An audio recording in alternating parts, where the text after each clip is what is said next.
Good morning. Welcome to your first session today. We are in the session with Ismael Santillanes and Dr. Susan Chandler, and today we're going to discuss higher education in prisons. Dr. Chandler and Ismael, if you could please introduce yourselves and take it away. Hello, my name is Ismael Santillanes. Everyone calls me Izzy, and I forgot to put that on my little name tag there. But anyways, my name is Ismael Santillanes, aka Izzy, and I am currently a student with Antioch University, Los Angeles, graduating in a couple of months with an MFA in creative writing. My genre is poetry, and I have been very lucky and that I did 10,464 days incarcerated. That's more than 28 years. And having come out, I've been out for over 9 years. I have been surrounded by human angels, and Dr. Susan Chandler happens to be one of those human angels. And so here's Susan. Okay, my name is Susan Chandler, and let's see, I have been on the faculty of the School of Social Work at the University of Nevada, Reno for just about 29 years now.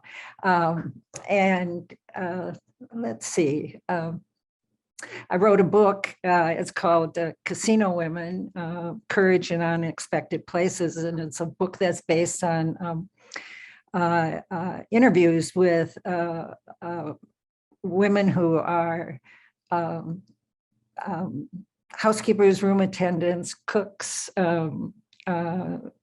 cocktail waitresses, dealers, and everything else you can imagine in Nevada's prison. So I've been, well, I'll talk a little bit more about my background when I actually begin talking, but yeah. I think I'll start. So I want to on behalf of Izzy and myself, I want to say thank you for everyone for this amazingly wonderful symposium. Thanks especially to Celia Martinez and all the behind the scenes people who make this possible. And especially to one of my very favorite people in the world, Cassandra Little. Cassandra and I have been friends for maybe 28 years. But thank you most of all to all of you who are, on the other side of the Zoom screen, students, faculty, teachers, mentors, staff, administrators, advisors, financial aid people, and I'm hoping a few writers, artists, journalists, groundskeepers, whatever you are. And always the rising scholars who are the heart and soul of what we're doing. And so today I'm going to talk for about 15 minutes, and then Izzy will take over. Izzy and I spent time in the same place, the Northern Nevada Correctional Center. Izzy, as he said, for 28 years, me for 6 until they closed the prison for COVID. We didn't know, our times there did not overlap. But since then, we have become good friends. And to me, Izzy is the most honest, loving, insightful, brilliant friend anyone could ask for. And I just want to say something. Izzy was admitted to the Antioch University program on the not on the basis of degrees, but on the basis of his writing, and most of which was done in prison. And I would say, quoting our good mutual friend and Sean Griffin, that Izzy's work is fully on the level of poets like Jimmy Santiago Baca, which is high praise indeed. So anyway, To begin, in 2014, I was not doing so well. I had retired from full-time universities teaching. But the glorious freedom I imagined would be waiting for me when I no longer needed to go into work certainly was not manifesting itself. So when my friend Chesley suggested I think about prison teaching, I jumped at the chance. The way into prison, Chesley said, was through Mary Harrison, a wonderful psychologist who'd built a program for men 55 and over called True Grit at the Northern Nevada Correctional Center. It was a visionary program that had attracted favorable attention in prison reform circles. So naturally, Mary had become persona non grata in the warden's eyes. Figuratively, we passed each other, I on my way into prison and she on her way out, no longer able or willing to take the ugly daily undercutting from the administration and correctional officers. Excuse me, too soft on inmates, they all said behind her back. With Mary gone, there was no one to protect me, so I kept a low profile, nodding politely to the correctional officers in the gatehouse and on the yard. It was nothing like the system, I'm so sorry, that you have here in California. There was no structure, no pay, no money to buy supplies, no course credit or even good time for the students. But I shouldn't say there was no one to protect me. The men, once we got to know each other, did that religiously. The group was always at the gate waiting to nod and say good morning, quietly while the guards were present, with laughs and smiles when they left.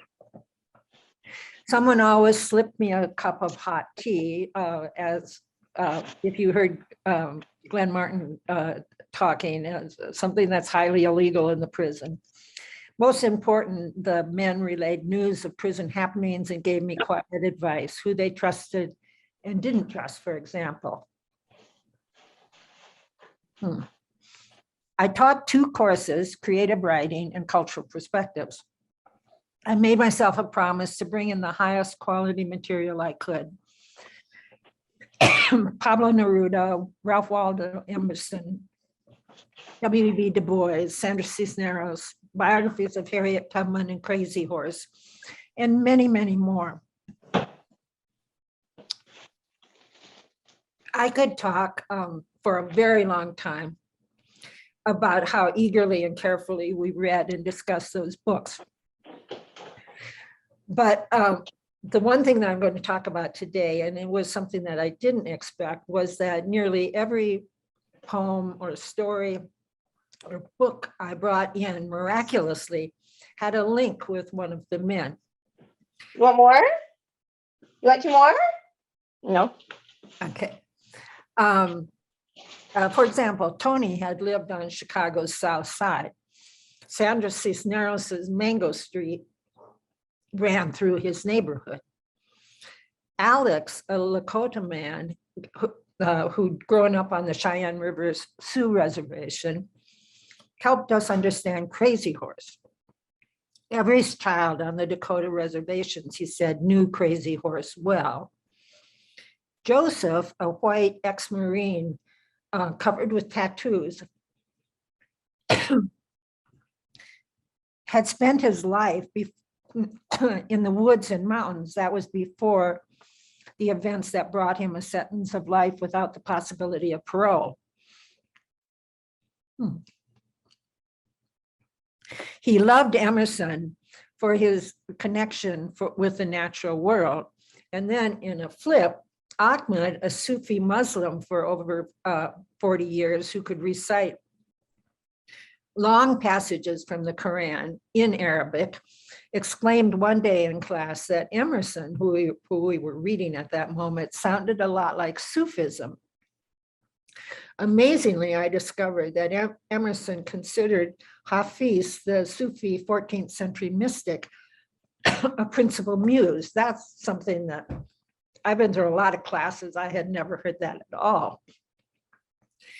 Ricardo, who would be deported the moment he was released, read Supreme Court Justice Sonia Sotomayor's biography and shared very passionately a full report on it with us. One of my favorite men, Ernie, down for over 30 years, read All God's Dangers, a thick oral history of Nate Shaw, who is an African-American Mississippi Delta sharecropper and member of the Sharecroppers Union in the 1940s. All God's Danger was written as Nate Shaw spoke, and when Ernie realized it was the way he'd grown up speaking, he read long passages out loud to us and had us all both in tears and laughter. And finally, John, who was white and 83, the oldest member of the class, loved George Takei's, they called us enemy, an account of the Takei's family's internment camp experience. John's best friend growing up in San Francisco was Japanese, and his family was interned too. So what all of that meant was that we were always teaching each other. You can imagine what it means to read a book and then have someone in your class like Ernie and the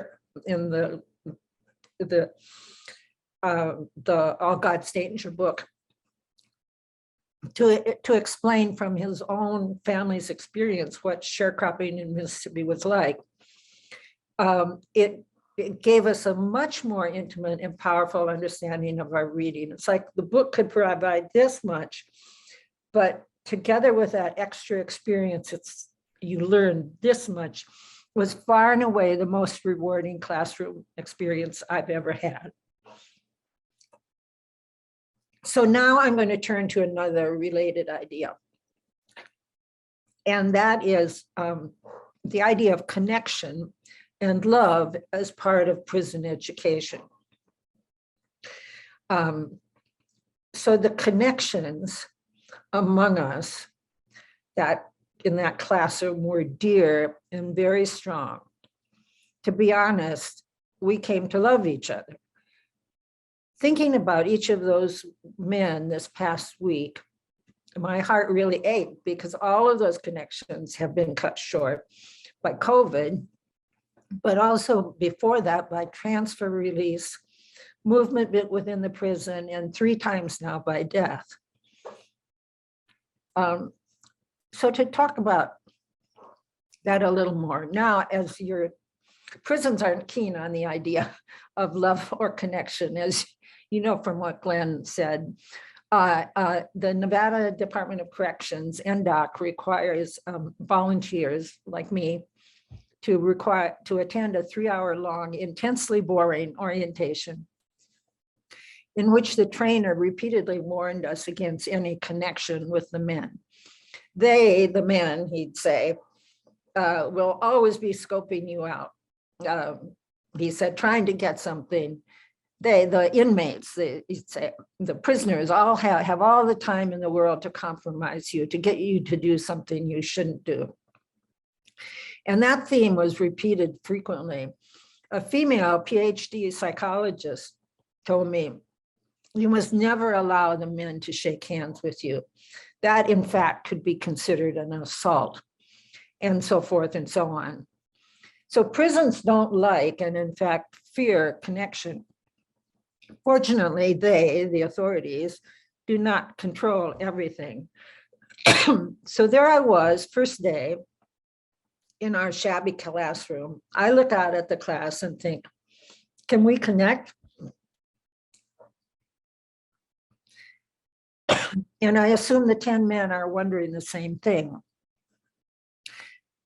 And the answer is yes, we could. And it's connection, it's that connection, love, that made the classes so powerful, which might be a strange thing to say about a classroom. It gave the men growing confidence in their ability to write, read, understand, and share their knowledge and opinion. In my case, because I gained just as much, it gave me confidence to construct the class, to keep bringing in material, to reach out, to be open. That confidence, it helps us learn for sure. But in very simple terms, it also helps you get through the week. It gives you someone to nod if you're in the prison. It gives you someone, others to nod at. It helps you think carefully about yourself, to hold on to your soul. It gives you a laugh, a smile, a piece of warmth in a place that's very cold. I want now to play a clip. Actually, Celia is going to help me with this. It's from Los Angeles's homeboy industry, which is something if you, well, let me say, Father Greg Boyle, who is a Jesuit priest, is the founder and director of Homeboy Industry. And if you have not read his book, Tattoos on the Heart, I highly, highly encourage you to, if you're interested in this work. Homeboy is the largest gang intervention program in the world, and it works in prisons and in youth authorities all the time, and especially with men and women coming out of prison. One of Father Greg's guiding ideas is the idea of radical kinship, the idea that nothing separates us. And it's opposed to the idea that, like, say, me as a teacher I'm up here and the classroom is down here. It is like, no, it's radical kinship. That is what the force for good in the world is. So I'm going to play a clip of Father Greg and people from Homeboy at a Homeboy morning meeting. Now, Father Greg speaks in the language of the Catholic Church, of the Jesuits. You may be religious and relate to that quite a lot, but if you are not religious, and for instance, I myself am not religious, I think that you can, I have no trouble relating and knowing exactly what Father Greg is, what they're talking about. So Celia, can you play that, please?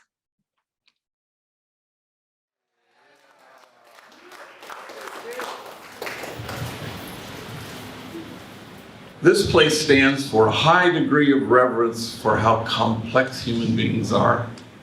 That indeed everybody is a whole lot more than the worst things they've ever done. And so we want to see people as God does, with the highest, deepest reverence for that complexity. To see each other today and always for the truth of who we are. That we're God's delight, and there's nothing you can do to alter that. That's just who you are. People drive by all the time and they see Homeboy Industries. Well, I see living water. If you're thirsty, you'll drink it. And it's not if you need it, it's if you want it. If you want this place, it'll work for you. You know, I didn't believe before that I can do a drug-free life and, you know, do recovery and be a better mother and a sister and friend. But today I stand here on my 2 feet and I'm a strong woman. Because our motto here is family. Our motto here is kinship. Before it was just, you know, all about me. It's not about me anymore. It's about my family, my friends, my loved ones, and the community right here at Homeboys. I know everybody in here has gone through something, but it's the strength inside of us that we have and the support around us. You guys make the decision to walk through the doors. It's the most courageous decision that I ever made. I'm proud of that. For you to come here, you're a light in your neighborhood. You're a light in your barrio because you chose to come here. Like every day we make a choice to turn our light on. And I thank you guys for giving me the courage to keep my light on. Life is not scripted. Drug, gang, prison, death, that's not gonna define me. I know this ain't my master's degree from Harvard or nothing, but it feels like it.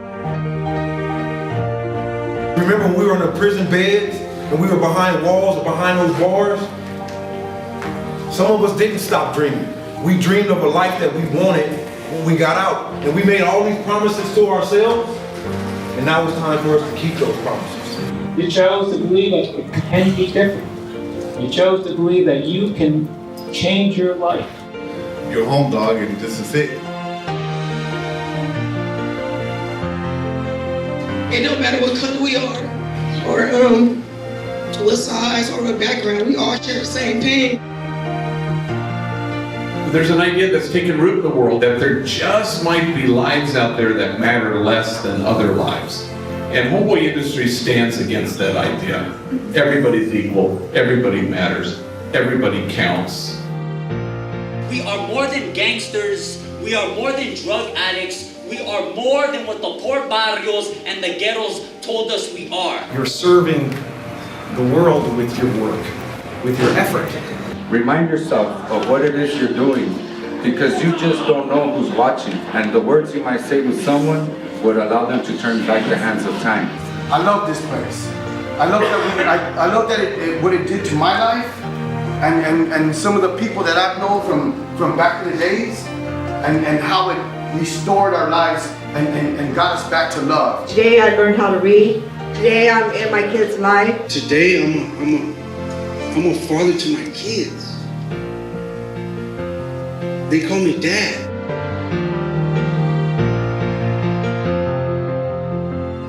Beyond the sky is the limit, and I'm gonna keep going. I might not ever touch the star, but I'm gonna keep going until I feel that I touched that star. Today I know who I am, and I know what I stand for, and I know what I believe in.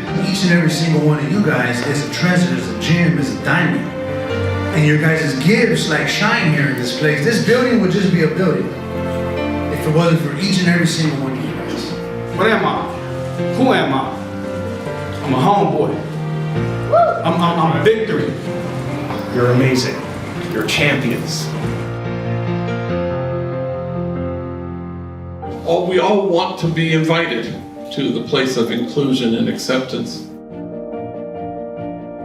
of healing and forgiveness, a place of refuge and kinship.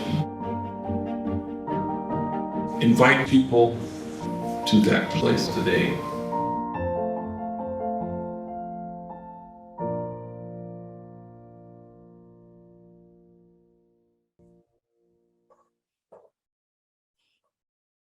Thank you, Celia. So that's, maybe you get a little sense of what kinship, connection, education, a job, radical kinship can do. And yeah, I really encourage you to watch more of, to read more of Homeboy Industries, Tattoos on the Heart. So one final thing, kinship really though can't happen without honesty. And so here's a basic fact. There's nothing much good that comes from prison. Prison is an ugly, ugly place and an ugly racist system.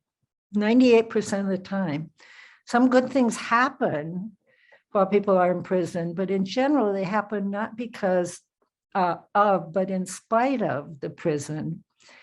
So everyone who walks through that gate, including teachers, are faced with a question, which side are you on? You don't want to announce to the COs what your answer to that question. You shouldn't do that. But you inside yourself should be crystal clear about it. People are dying in there, literally and figuratively, and you are not there to be on the side of the executioners. Finally, I want to say something to all of you who play a role at Fresno State. You have a great great opportunity. You will be in touch with formerly incarcerated students. There's no question about that. You may not always know it. It's not exactly the conversation one leads with, although as Cassandra says, that's changing. So here's the deal. You may be the person who is a friendly face and a genuine help to a system impacted student. You may be the advisor who makes the difference, or the financial aid position. You may be the teacher who takes the time. But here's the deal. It takes some courage. Why? Because we live in a society in which the dominant group likes to lock people up, which is racist and all too ready to believe the worst, that rushes on piling tasks on every desk so that you think you can't possibly take the extra time. So except when you are in places like this beautiful symposium, you might feel kind of alone. Now, once you do it, you'll find you take some action, you'll find you're not alone. I can promise you, though, that there is a result from taking that action. And I want to underline that point by just talking a little, just closing with something from Leon Gieco, who is an Argentinian singer-songwriter who fills stadiums. And he wrote, Solo le pido a Dios. The only thing I ask of God is that he not let me be indifferent to the suffering, and that when death, that dusty time comes, that I not be alone and empty, having not given my everything. In Latin America, Solo le pido a Dios is sung as a call for justice and against war. What's not apparent on the page, what leaps out in performance, is the anthem's joy. For though the pronoun is I, behind it is an implicit we, you and I and many others together. In the end, that's what people like Cassandra Little and Glenn Martin are saying. Don't sit alone, declining to act. For a committed life is so much more joyous than a life of self-protection and consumption. And connection, there's that word, with each other is so much more rewarding than lives lived alone. The end. So, Izzy, I'm going to pass it to you now.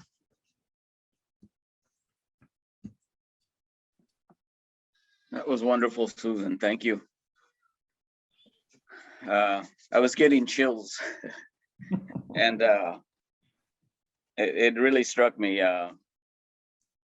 Invited to a place of inclusion and acceptance, he said. And so when I started this last semester I'm in with Antioch University, you have to write a contract out with your mentor. And you tell him what your objectives are. You give him a list of all the books you're going to annotate, how much poetry, fresh poetry you're going to produce. And you just list everything that you promised to do. And I reread that this morning, and the excerpt that I got was in the objectives. And I wrote, to flesh out what I can offer in service to the art. This semester, being my last before I graduate in 2 months now, right, is when I ready myself for the world, whether it be a quiet climb out of the MFA nest or a jump with blazing Brazilian carnival feathers. I must come to embody what I have learned so far, that what I have to offer can help others live with an understanding of who they are. I read that, and a lot of poetry comes to mind when I'm reading other people's writing. This seemed like somebody else wrote it because I had written it, and I think it was December actually. But a lot of poetry comes to mind when I'm reading other people's work. It doesn't matter whether or not it's a novel or poetry. A lot of different poetry just sort of connects quickly. And what connected was this morning when I read that was two things. One was Robert Frost, and I don't know why he always jumps in there. It's probably because one of the first people I studied. And I have promises to keep before I sleep, and promises to keep before I sleep. So that couplet at the end of his poem, one of his poems, is something that always drives me to understand that I need to get up in the morning and that I need to do the best I can to help others. The other book that came to mind was Mary Shelley's Frankenstein. And so here's where I'll start. An understanding of who I am has driven my need for education. Who I am is the imperative for understanding where I stand. I felt that I needed to gain self-knowledge before I could understand who I was within my surroundings. And this is when I was back in prison, of course. And so I fell in 1984. So we're talking about 5 years later, I'm having these thoughts. I need to find out who I am. If I continue to listen to my own self-nihilistic thoughts and feelings, and if I continue to listen to the prison staff's condescension, I would not be able to associate myself with anything other than being a monster. And this is where Mary Shelley comes in. One of my favorite stories is Mary Shelley's Frankenstein. And the most impactful idea for me as a prisoner when I was reading that book was the idea that the monster simply wanted to be human. The ideal was one that put me to sleep on my top bunk in that faded mustard brick cell, because monsters also tire and need to sleep. It was actually a friend, Gary, who pointed out one day as we walked around, another prisoner who seemed not to be noticed. This specimen of a man walked around without acknowledging or being acknowledged by others. The endemic plastic coffee mug in his left hand, a burnt down cigarette stub in his right. This is back when they allowed nicotine on the yard. Dingy clothes. His head was always bent down slightly to the side as if he was listening to something small. Everyone who passed him by didn't notice. And if they looked and he was walking by, they would sort of shift a little and just ignore him. So as he passed by Gary and me, I caught sight of this ghost of a man's eyes. I saw no one, as in no one was alive inside. Gary determined that our subject was a man walking around without a soul. Then Gary stopped and said, if you don't change, you'll end up like that. Because I had extreme self-nihilistic attitude and didn't care whether or not anyone stabbed me in the neck. I didn't care anymore. I wasn't suicidal, but I was just wanted to be left alone. And if I die, I died. And luckily I met Gary and he was a good friend. We both read Carl Jung and Joseph Campbell quite readily. So when Gary said that,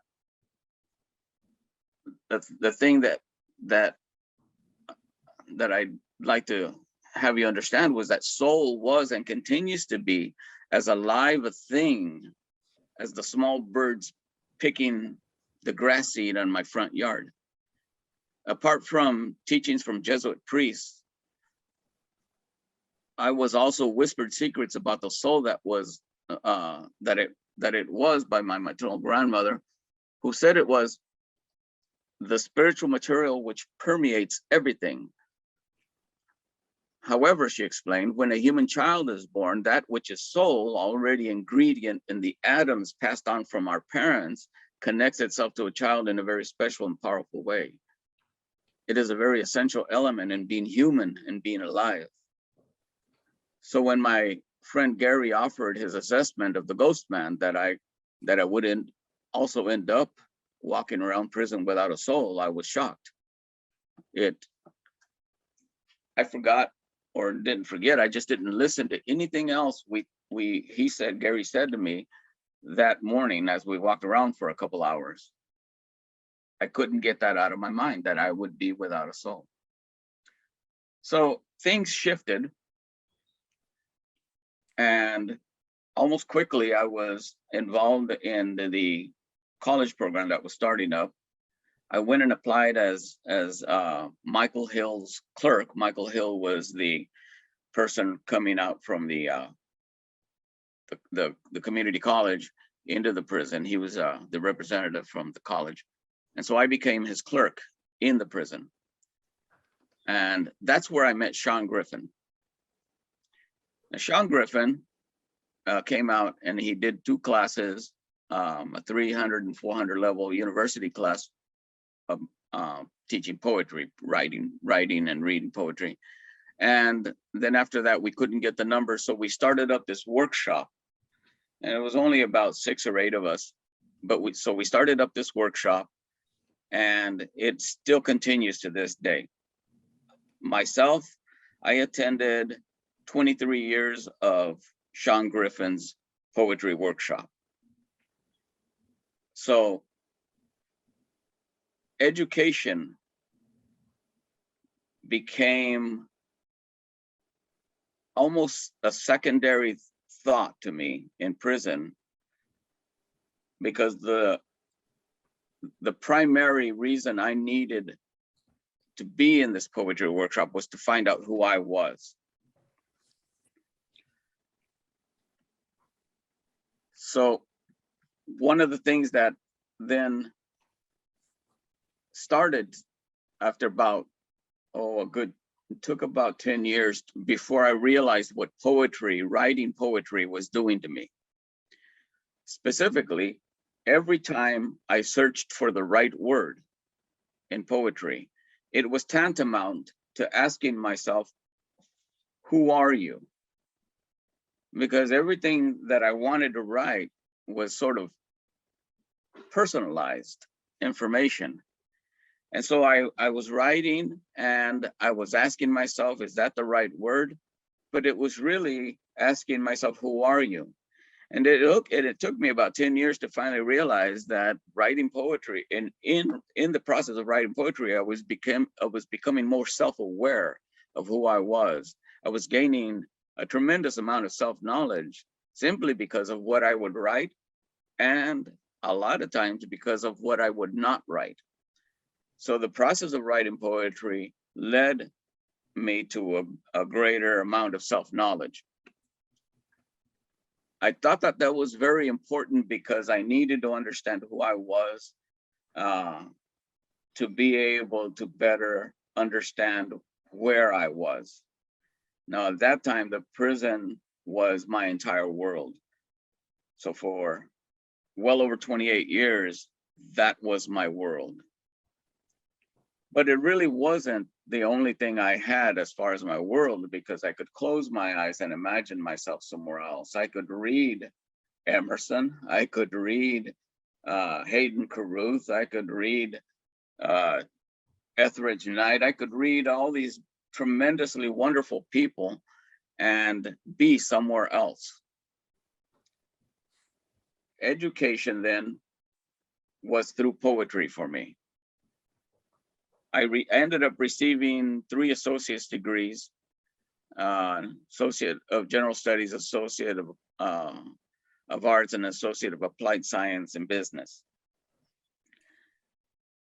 But I only ended up with those associate's degrees simply because I kept taking classes that I was interested in taking, and then the counselor would come out and let me know, if you take this semester, if you take those 2 classes, you'll have this degree.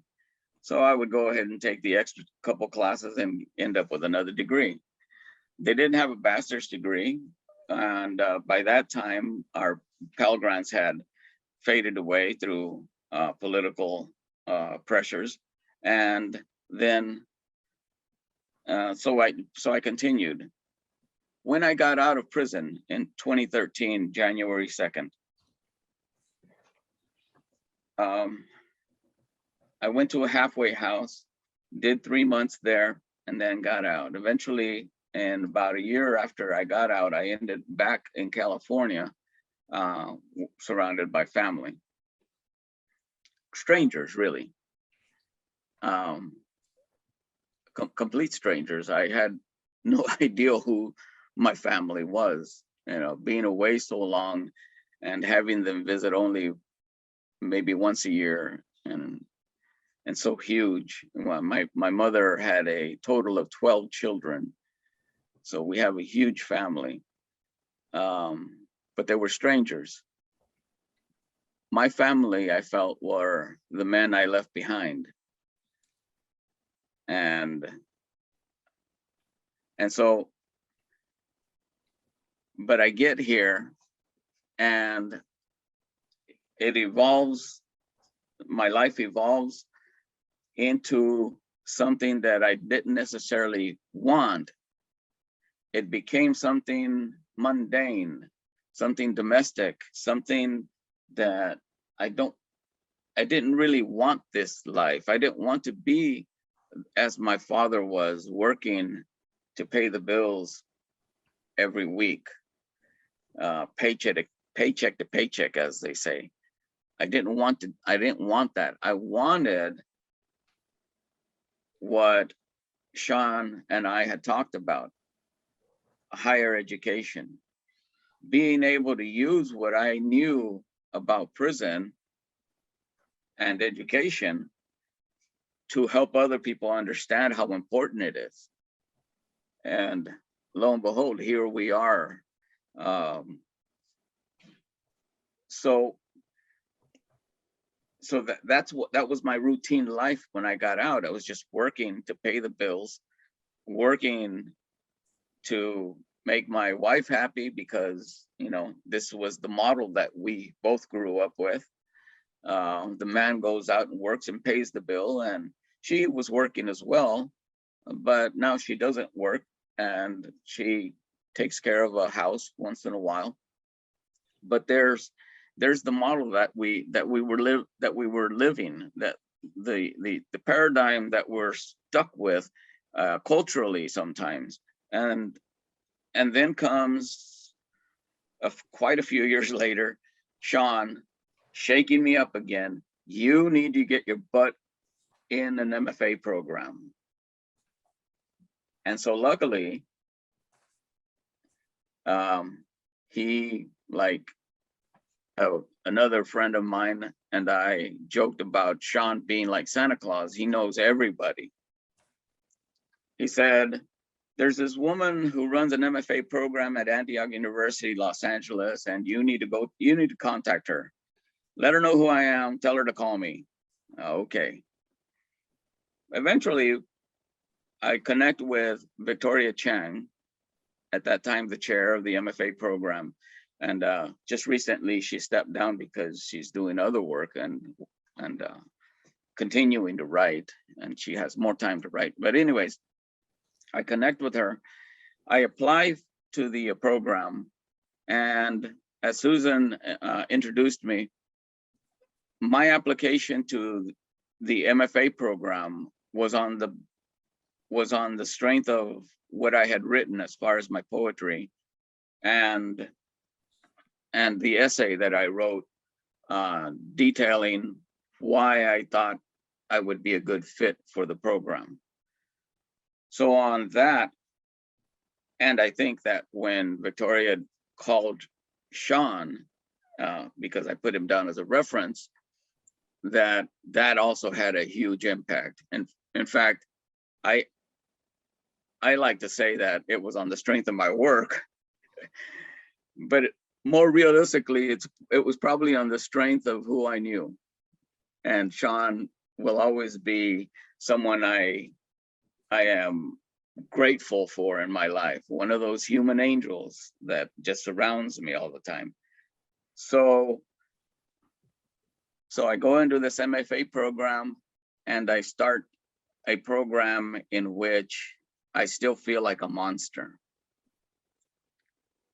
I am on Zoom because it was during the pandemic that I started my program. And I'm looking at the faces and I'm listening to the words of people who I feel have an intelligence so much higher than mine. And then something happens. A change started to occur when I started to listen to their own work and the questions and the doubts that they had about their own work. And when that happened, then I started to realize that I'm probably in the right place, because I also have doubts. And they're not talking over my head. I know I have a glossary by Hirsch, and it's this thick, and it's a glossary of poetic terms. And I've probably read that Bible about 10 times since I've had it. So they're not talking over my head. I understand these terms. Sean, for 23 years, was able to slowly and very passively push me into educating myself about poetry. And so here I am in this program, and I'm about to graduate now in a couple months. So that'll be another phase, and maybe next year I'll let you guys know what I've been up to since then. But for now, this is where I am in my education. It is imperative that people know, especially those people who manage the money. I forget how Glenn put it. He said something about the budgets are like a determinant of your priorities.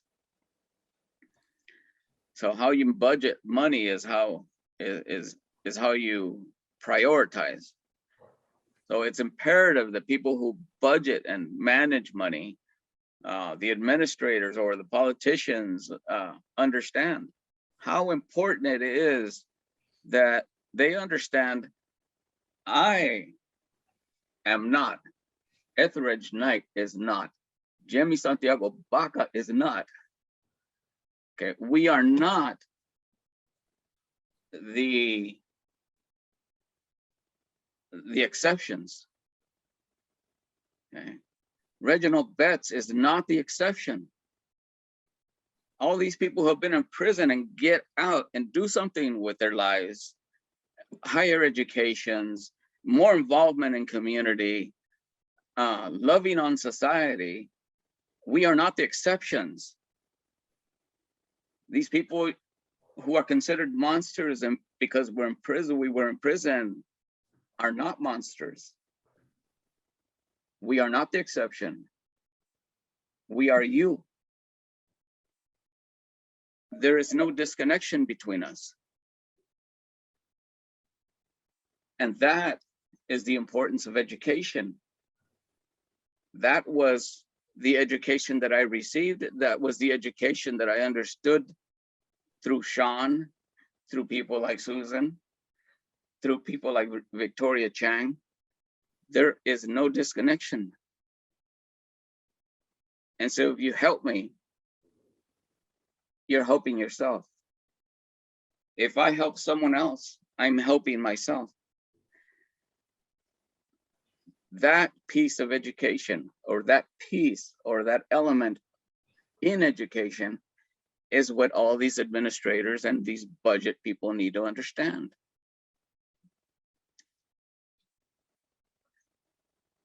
We are not the exceptions. Those of us who come out of prison and make it. Okay. Glenn is not the exception. There's thousands of us who come out of prison and do things for our communities, you know, at different levels, but we do things for our communities to better our community. And as we do that, we're saving our own souls. So now, how much time do I have? You have until 11:45, but if you want to leave some time for questions, that'll be good. So maybe like 10 more minutes if you want to leave some time at the end for questions. Okay, so one of the things I'd like to do is that I would like to read a couple of the poems that I've written recently. These were actually very fresh, are very fresh poems. I just wrote them. They were in my last monthly packet to my mentor. So just these are a little bit dark because I was in prison, and these are tie into that incarceration. But just so you know, disclaimer, I don't always write these types of poems. These just happened to pop up in my head while I was piecing together something to read, possibly. And so since I have time, I would like to read two of them. And I write a lot about my wife, and I love her. So you know that there's a rosiness to my to my poetry sometimes. But these here are the ones that popped up this morning. So here it is. I feel sorry for the interpreter because he's about to interpret poetry written by someone who doesn't use punctuation. So, but here we are. Here it goes. Love cannot fill the caesuras creased on my skin, nor make me forget the knife used to parse poetry from your breath, or how I spent 10,464 days testifying to the rattling metal gate, darkness to each of the small bricks in a cell, too small for prayers. So I learned poetry to abbreviate my shame, to hide in figures of speech. I metaphored through vents and personified above the prison yard, above the floodlights, yellow tint transcendent and jammed, flinted, wings rolling and laughing at Icarus for having done this when the sun would edit his lines, and not the moon's woo, but always the chromomorphistic brick beating its dust inside my chest harder and faster until I grasped for breath and awoke, still there, searching for a line to hide my name.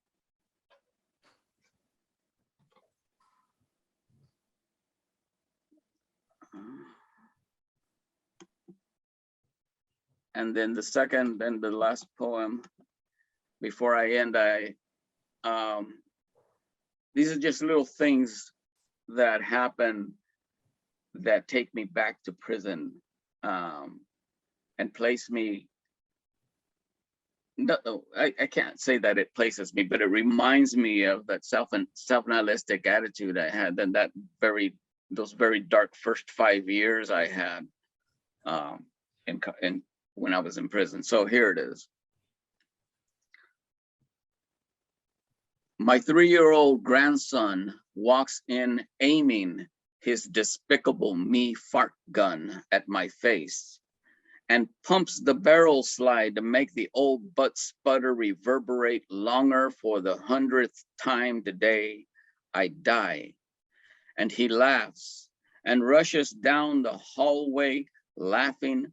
But how could he know that after the second time he killed his tata, it would take more than love and laughter to bring me back from 29 years in prison rehearsing death as it occurred that night when I sat next to her body, whose lungs would not respond to prayer, would not respond to prayer, would not fucking respond to the locked bedroom door because Tata could not take dying again today. Mhm. So this is where my education has brought me, to a place where at Antioch University, and I thank Victoria Chang deeply for having admitted me, where I find this venue for the right word that I was searching for all this time. These are the right words for me because they express exactly how I feel and how I think at times. Of course, you know, like I said, these are a little bit dark, and I also write, you know, my love poems to my wife and her cooking. And those are also the right word for me because they express exactly what I feel. Education in prison is something that needs to be at the top of everybody's list who administrates prisons. It is extremely important because, like I said, Etheridge Knight, Ismael Santillanes, Jimmy Santiago Baca, okay, we are not the exceptions. Okay. We are the models for who we actually are if we are allowed a venue to self-expression. We are the ones who understand this most because we've lived this life, okay? But that's only our understanding. And it is important now that in a couple of months, I start to find a way to use this piece of paper called a Master of Fine Arts degree to make other people understand. And so I'm hoping that I can do that I can do just that. Make other people, those who have money, those who run policy, all these people from the lowest of us to the highest of us, and anybody in the middle who is searching, we need education in prison. And then we need to support those people who get out, who want this education in prison. And if they don't want it, then we need to support organizations who understand how to get to these people who don't think they need education, to at least get them to a place where they can better know themselves.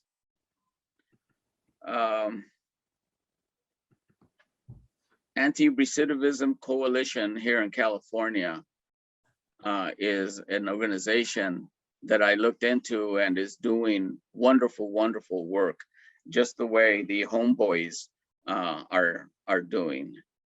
And so kudos to them, and kudos to everyone like Susan Chandler who bring up these issues, Glenn who is doing just tremendous work. I'm sure I'm not familiar with his work, but I will, because I'm the one who asked, have you written a book telling your story? So I need to find out more about him. So thank you, Fresno City College. Thank you for Rising Scholars for putting on this symposium. It's just a wonderful venue, and I'm starting to feel at home, even though I get a little nervous talking to you. You might have noticed that my voice shakes a little, and it's not the 61-year-old voice that I have. It's just simply I get nervous because this is so damn important. So that's all I have. Thank you so much, Dr. Chandler and Ismael. I think we're gonna open it up to some questions. If anybody in the audience has questions, please drop them in the chat and either Carrie or I will read them. Can I I don't know. ask a question live since we're such a small group? Is that okay? Yes, please. Okay. So first, thank you so much. That was just wonderful. And I have to say, so I'm a philosophy teacher, and I used to years ago taught philosophy and literature. And I'm a huge fan of Mary Shelley and was so inspired by your conversation about Mary, the things she said about Frankenstein. And I used to talk about it in terms of personal identity. And now I'm just like rethinking everything I ever thought about that book. So that was really cool. But my question, just a couple of days ago, I was talking with one of our vice presidents about our our truck driving certificate that we're building. And he was talking about how this is great for, the prison population. And I had read your the blurb for this talk, and I actually screenshotted it and sent it. I was so inspired by just the title, The Right Word, How Poetry Saved My Life. And I said, isn't this what we should be teaching in prisons instead of truck driving certificates? So I'm curious about, and this could go to either of you, but what is the balance between vocational training and liberal arts education? Both, what are your thoughts on that? How we balance that and we're just starting, you're probably aware at Fresno City College, we're just starting to venture into teaching in the prisons. So how do you think we balance that and navigate that? I'm also the Guided Pathways coordinator, so I'll probably be involved in some of this as we're moving along. So I'd just love to hear your thoughts on that. Well, I have some thoughts. As I sit here in my office, I took one of the rooms and made it my office. And I'm looking at a shed that I built outside the window. I'm looking at a shed that I built my wife. And she needed a shed to put all the extra Christmas stuff and other things. And I actually built the door, and it's a wider door so she can get boxes in and stuff. And I'm looking at this shed, and I thought, with your question, and I thought when I was building this shed, I was in a zone.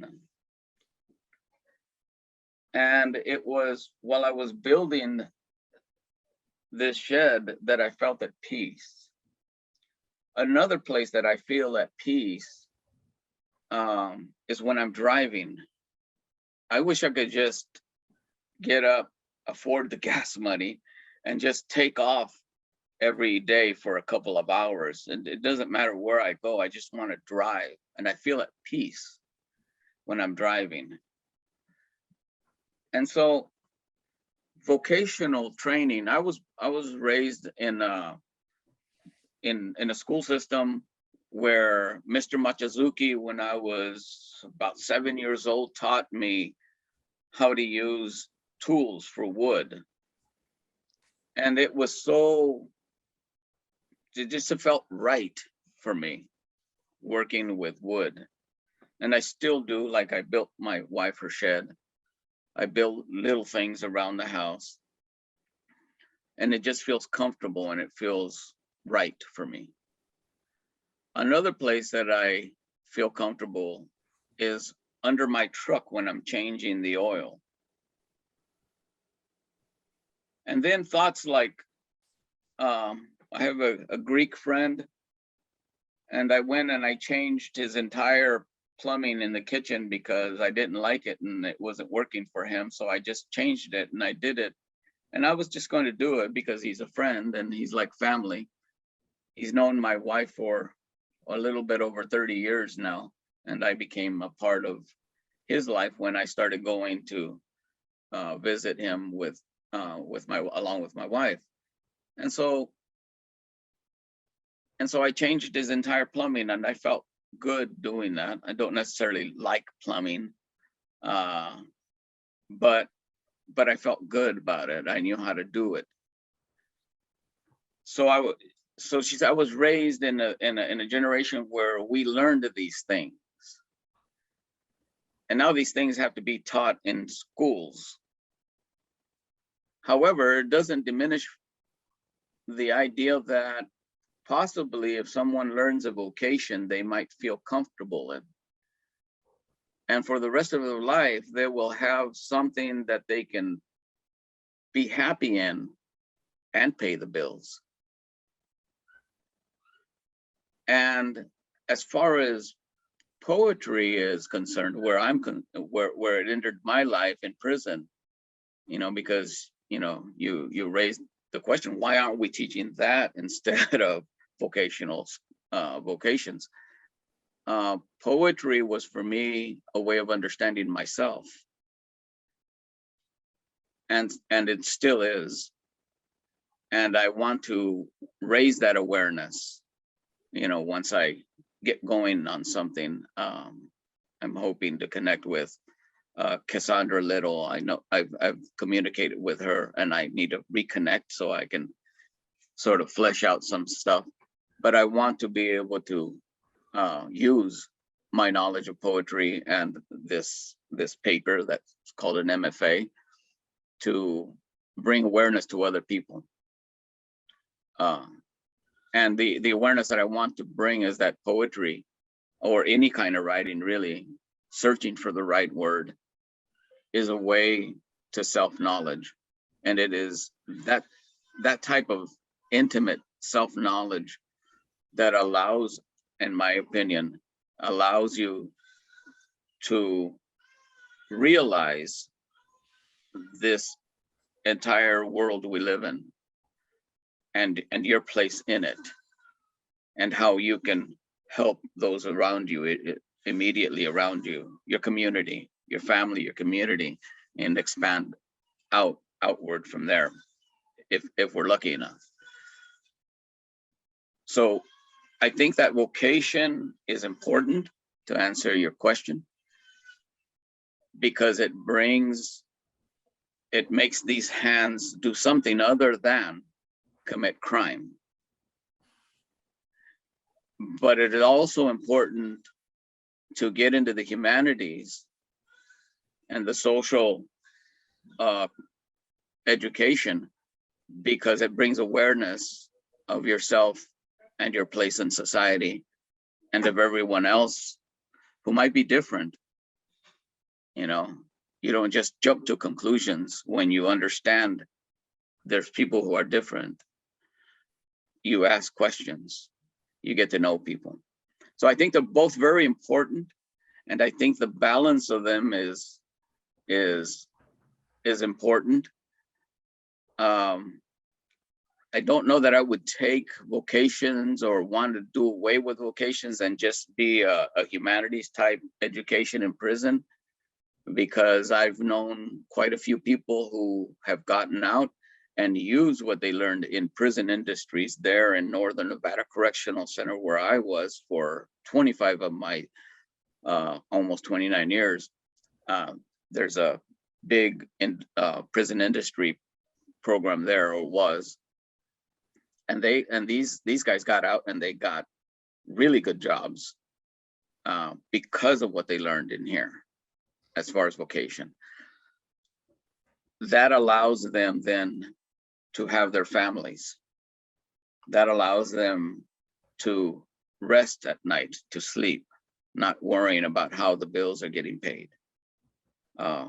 So it's a good question, because I'm actually for both. So thank you for that question. Thank you for that response, and congratulations on your MFA. That's really exciting.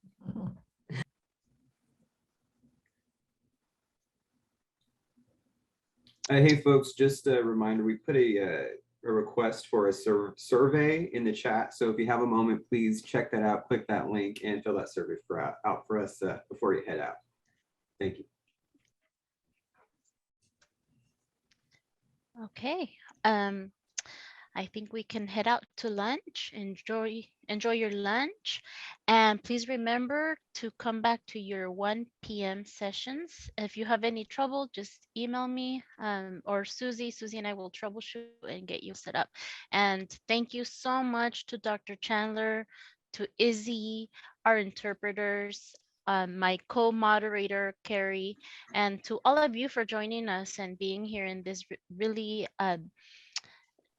this really nice space that we created for everybody to just ask the questions, listen to the information, and to talk with each other and get to learn what we all have to offer. So thank you so much. Have a great lunch, and we will see you this afternoon. Okay.